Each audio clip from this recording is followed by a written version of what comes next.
কি করছো দেওর? নাচছি। এভাবে? উঠানটা বাঁকা ভাবি। উঠান না, তোমার নাচটাই বাঁকা। এই দেওর, কাঁঠাল তো এখনো গাছেই। তাই তো গোফে তেল দিচ্ছি ভাবি। কেন? আগে প্রস্তুতি না নিলে কাঁঠালও রাগ করে পড়ে না। শাওন, কি করতেছো তুমি? ভাবি, কথায় আছে না, এক ঢিলে তুই পাখি। আমি বলছি, তোমরা এখানে বসতে পারবে না। এটা আমার গাছ। চলে যাও। ইস, পাখিগুলোকে তাড়িয়ে দিলি।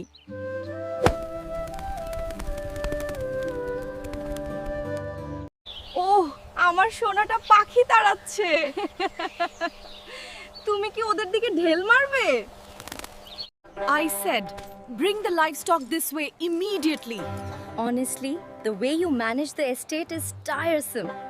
আমার বিয়ে হওয়ার সময় আমি একটা কাঁঠাল গাছ লাগিয়েছিলাম এবং আমি সেই গাছে মাছ দেখতে পাচ্ছি।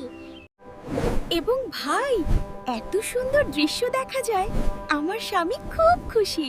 আপনিও আপনার স্বামীর সাথে উপভোগ পুকুরে মাছ চাষ করার পরিবর্তে আম চাষ করা উচিত, কারণ ফল মাছের চেয়ে দামি। পরবর্তীতে আমি নানা জাতের লিচু চাষ করব। শ্বশুরবাড়ি খালি হাতে এসে বিরিয়ানিতে মাংস খোঁজা কোনো কাজের কথা নয়।